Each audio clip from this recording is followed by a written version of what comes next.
না দিয়ে একটা বৃষ্টির মধ্যে এগুলো খাটি মধ্যে চাল করে দিই।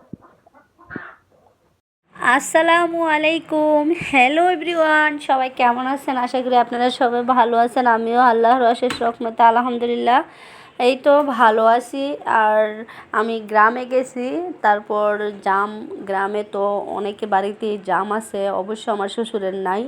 আর বাচ্চারা, ছোট ছোট বাচ্চারা মানুষের গাছ হোক নিজের গাছ হোক জাম পেড়ে এনে বাসা নিয়ে আসে। তো আমাদের বাসায় আসছিলো, তো আমার ভাবি রাখছে। এখন ভাবি বলতেছে আসো, আমরা রান্না বান্না মোটামুটি শেষ, এখন আমরা কি করব, জামের ভর্তা খাবো। আর আমার বাসুরে আমার ভাবিকে হেল্প করতেছে আর আমিও করতেছিলাম। আর পাতিলেই করার কারণ হয়েছে জাম ঘামানোর জন্য খুবই একটা ভালো, কারণ এই ঢাকনা দিয়ে করা যায়। আর এই যে ঘামানো শেষ, এখন আমার ছেলে আর আমি হালকা মরিচ দিয়ে লবণ দিয়ে খাচ্ছি। আর জিহাদ এগুলো খেতে অনেক অনেক পছন্দ করে, মাশাল্লাহ। আর আমারও জামটা খেতে ভালো লাগে, খাওয়ার পরে জামটা মানে খারাপ লাগে। আর কে কে আমার মতন জামের ভর্তা খাইছেন এই বছর কমেন্টস করে জানাবেন। আর লাইক কমেন্ট শেয়ার করে দিবেন আর সাবস্ক্রাইব করে দিবেন, পাশে থাকা লাইক কনটি ক্লিক করে দিবেন।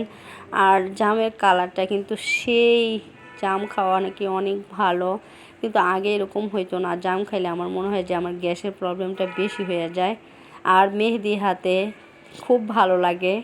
আর আমি তো একটাই সমস্যা, আমি মেহেদি পরতে পারি না। যদি আমি নিজে মেহেদি পরতাম তাহলে আমি সব সময় মনে হয় আমার হাতে মেহেদি থাকতো।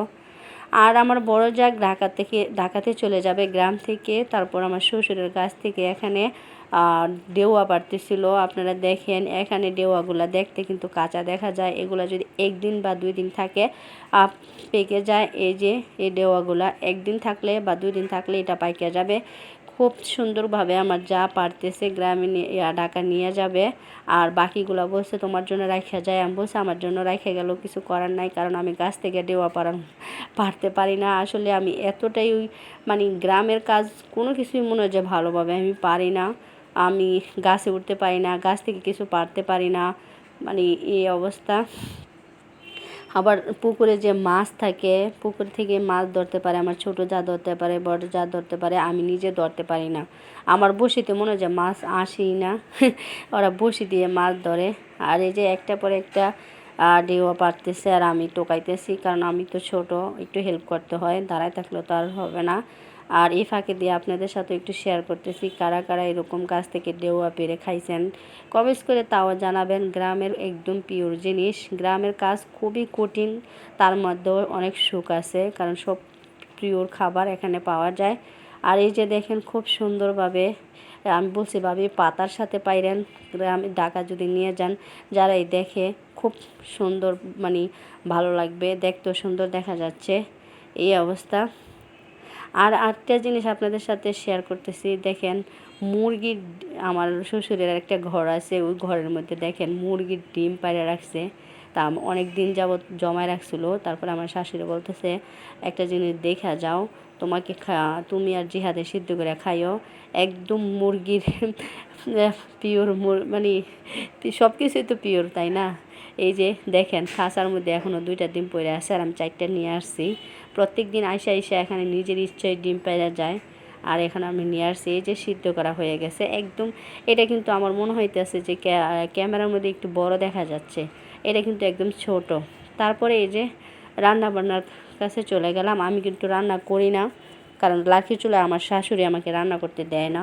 আমি আমি নাকি ওনার মধ্যে আগুন লাগাই দিব, পারবো না, এই জন্য আমাকে ভয়ে দেয় না। তা আমার বাসায় যে, আমাদের শ্বশুর বাসায় যে হেল্পিং হ্যান্ড আছে উনি রান্না বান্না করে। আর যদি উনি না আসে আমার ছোটো যা রান্না করে, কারণ আমার ছোটো যা ছোটো থেকে গ্রামে বড় হয়েছে, ওর কাজকর্ম খুবই ভালো পারে। আমরা বড় যা ওরকম পারে না ছোটো যার মতো। আসলে এই সবাই সব কাজ করে অভ্যস্ত না, সেজন্য হয়তো। আর আমি বসে বসে সব কিছু দেখি যে ওরা কীভাবে কী করে। আর এখানে এসে জাম্বুরা, আমরা যখন ঈদের মধ্যে, আমি কিন্তু ঈদ ছাড়া আমার গ্রামে বেশি একটা যাওয়া হয় না, আমার ওই 2 যা যায়, কিন্তু আমার যাওয়া হয় না। আর আমি যখন ঈদে যাই, রোজার ঈদ কোরবানির দোনটাতে আমি যাই, এই রেগুলার বলে জাম্বুরা এরকমই দেখে আসি। তা আমার শাশুড়ি এবার বললাম আম্মা, আমি তো এরকমই দেখি সব সময়, এগুলো তো বড় একবারও পাকা অবস্থায় দেখি না।